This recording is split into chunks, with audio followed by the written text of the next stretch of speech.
So let's zoom in on that. So on this graph here, we've got workload, and these are the same workloads. Remember, the magic workload that we've been dealing with was 210 watts. We've already identified that our lactate turn point in the blood lactate data was 210 watts. So what we're plotting here are the ventilatory equivalents for O2, which is the blue trace, sorry, is the red trace, apologies. So that's VE divided by VO2, and the ventilatory equivalent for CO2, which is VE VCO2, which is the blue trace. So now I'm going to add on a couple of points. And remember, anything in yellow is below the lactate turn point. So anything above that, you're moving into the heavy domain. And you can see I've added in this kind of new panel, this new green zone. Let me explain why. Here, we've got VE plotted against VO2. And what you can see is that VE is proportional to VO2 up to the lactate turn point. You get a linear light response. And again, let's flick back to the previous panel to see that. So if we look at the previous panel, there's VO2 rising in a linear light response, and there's VE rising in a linear light response. In other words, VE is coupled to VO2 because VCO2 is coupled to VO2.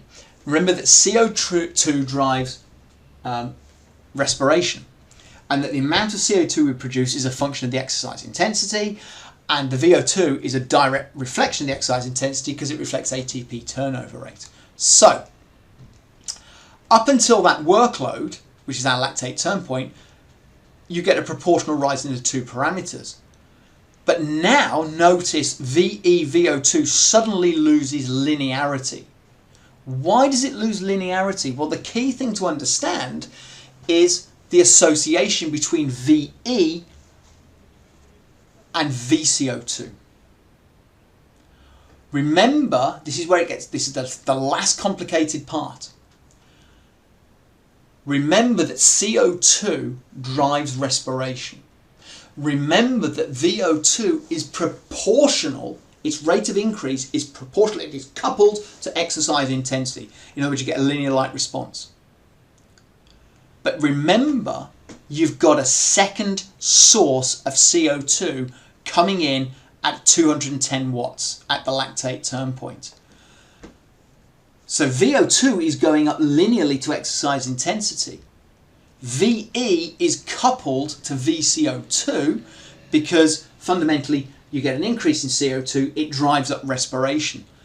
But because VE is being driven up by CO2, it now loses its linear light response to VO2. So in other words, the reason that VE VO2 increases is because of the second source of CO2. VE is no longer coupled to VO2 because the driver of respiration is VCO2. So we get this kick. So at the lactate turn point, this point here, you can see you get a sudden acceleration. I've used this kind of line to best fit to demonstrate it for us. But notice I've added these in. This is the CO2 data, and I'm using kind of line to best fit to help us. Notice at the same point that VE VCO2 remains linear, because the increase in VE, which is frequency times volume in terms of respiration, is proportional to the increase in carbon dioxide. So despite the fact you've got the second source of carbon dioxide, VE is increased in proportion to that. VO2 has lost its coupling because you've got a sudden increase in VE because you've got the second source of CO2. VO2 just keeps going up in a linear light fashion to exercise intensity. So what you have here is a clear identification of your gas exchange threshold. That is V slope, which is VO2 versus VCO2, is one approach. The ventilatory equivalent, which really allows us to see this physiologically, is where you have a moving parameter, that is VE VO2, because it's about the uncoupling of VE to VO2 against a non-moving parameter. if you're identifying gas exchange threshold, VE-VO2 has to suddenly break from this linear light response, but VE-VCO2 shouldn't change because it remains coupled. Notice though, and we'll come back to this later within the session, when we get to the next workload, and it's not always the next workload, it's just beautifully done in this data set. When we get to this next workload here, it's not as marked as one would anticipate, but can you see now we've also lost the association between VE and VCO2, because as you're about to see, we get to a second break point. We get to this point here, which is called respiratory compensation point. Don't worry about it for now, but it's what it is. So this green zone represents to us what is called the zone of isocapnic buffering. The zone where the lactate and the hydrogen ion are interacting with the bicarbonate, creating a second source of CO2, and therefore driving up the CO2 output, which drives up minute ventilation. But you probably have already guessed bicarbonate is a limited source. Once you've used the bicarbonate reserve, it has gone. And so the end of the zone of isocapnic buffering fundamentally reflects the loss of respiratory control, because you have lost or used the bicarbonate reserve. So as I've written here, VE rises disproportionately to VO2 because VE is coupled to VCO2, and therefore it drives up VE-VO2. Remember that VO2 hasn't lost its disproportional response to exercise intensity.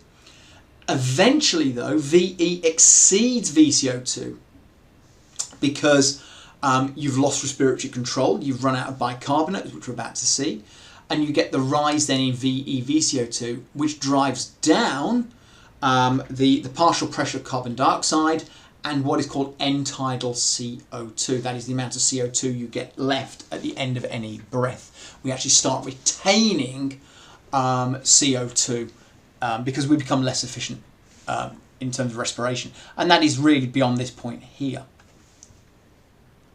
So let's think about this. Now I brought the lactate data back in. I've added some additional data in here. So here we've got our blood lactate curve.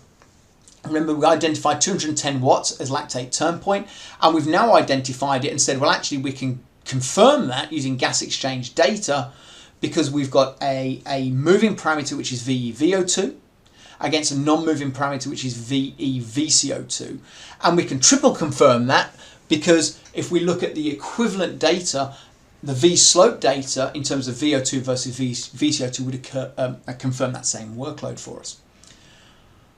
So what happens? Why do we end up leaving the zone of isocapnic buffering? Which you can see, well, there are several determinants of the amount of VO2 increase during this phase. And they are fundamentally the amount and rate of lactate production. Notice this is the first initial rise, but it really starts to accelerate beyond this point. And what we see here, this point here, notice you can see you get this sudden big increase in lactate. Remember right at the start of this session I mentioned the term maximal lactate steady state. Maximal lactate steady state is the point beyond which you've really lost metabolic control. You can no longer get a steady state in lactate production. I can no longer get a true steady state in terms of VO2. We lose bicarbonate. So the bicarbonate concentration will decline gradually, and then suddenly, because you've got the bicarbonate interacting with the hydrogen ion and the lactate, it pretty much falls off a proverbial physiological cliff. You haven't got enough bicarbonate now available to buffer the lactate and the hydrogen ions. Because you haven't got the bicarbonate to buffer the hydrogen ions and the lactate, you now lose respiratory control. The CO2 in arterial partial pressure, so that's PaCO2, and sympathetic tone are contributing factors that fundamentally we start to now change the partial pressure of CO2, and because CO2 is the variable that really drives respiration, it is then connected to the change in sympathetic tone. This is perhaps less of a parameter for us to worry about than these two over here. And then finally, this fact to do with resting and exercising ventilation. The key thing is that you've got this second source of CO2, and the only reason you've got the second source of CO2, if you think about it very logically, is because the lactate and hydrogen are coming into interaction with the bicarbonate, well, the bicarbonate effectiveness stops in this example here at about 240 watts because we haven't got enough to buffer. Now what's happening is you've got excess hydrogen ions of lactate in the circulation. The rate of appearance of lactate is really accelerating compared to its rate of disappearance. Remember that fundamentally those hydrogen ions are going to interfere with muscle contraction dynamics, but will also have a direct effect on ventilation. Remember that fundamentally things like the diaphragm are affected, and also because we've still got CO2 being produced, because you've got lactate and hydrogen ions being produced, the ability now to ventilate efficiently starts to decrease. It's much harder now to actually blow off the CO2.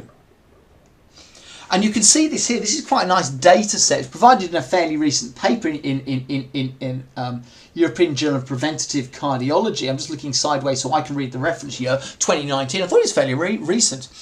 But here we've got our data that we've been referring to. So here's our ventilatory data, VeVO2 and VeVCO2. And what you can see here is the gas exchange threshold that you can see here. And you can see at this gas exchange threshold, if you kind of watch very carefully, can you see if I kind of put a little line through the VeVO2 data, it suddenly starts to accelerate, only markedly, or gradually, sorry, not significant, but it does accelerate. But VeVCO2 remains very stable. This is using breath-by-breath data. Now we go into the zone of isocapnic buffering, remembering that all the time, exercise intensity is increasing in a kind of step-based response, that the delta VO2 is still remaining linear. That's just going up in a linear response. But now, because we've ended the zone of isocapnic buffering, because fundamentally you haven't really got enough bicarbonate now to buffer the lactate, you now get a sudden acceleration in VeVCO2. And that is going to inform us where we're going to go to in a moment as what is called the respiratory compensation point, which is the same point, or should be the same point if we've identified it correctly, as maximal lactate steady state. And this is some really nice data that was recorded a while back now, and this is from a paper, again I'm looking sideways to read it, in 67. It seems quite old, right? But actually some really nice data. What they've got is exercise intensity domains, moderate, heavy and severe, and what you've got is in moderate intensity exercise, that would be exercise below the lactate turn point. Heavy is lactate turn point or gas exchange threshold to respiratory compensation point or maximal lactate steady state, and severe is beyond maximal lactate steady state. Notice in the moderate domain, the bicarbonate concentration, HCO3, doesn't really change. It fluctuates, but it doesn't really change. In the heavy domain, look at this, you get this rapid decrease in the bicarbonate concentration, and then it remains fairly stable. But it kind of conforms this idea that once you go beyond gas exchange threshold and you enter the zone of isocapnic buffering, that you use a lot of bicarbonate. And the difference here is this is steady state exercise in these domains. This isn't an increase in exercise intensity. So the bicarbonate has fallen in proportion to the steady state exercise intensity. Look at the effect though when you go into the severe. So remember that severe is beyond respiratory compensation point. You've gone through isocapnic buffering, but bicarbonate continues to fall. You really do drain the bicarbonate pool. So it's not a case that the zone of isocapnic buffering occurs because all the bicarbonate's gone. It doesn't. It simply reflects that you no longer have enough bicarbonate available to fundamentally buffer and neutralize the lactate and the hydrogen ions. So the net result is you're now producing lactate and hydrogen ions faster than in which it can be buffered. And it is that excess lactate and hydrogen ions that causes the loss in respiratory control, which reflects the onset of respiratory compensation, which is very different to what you see at gas exchange threshold.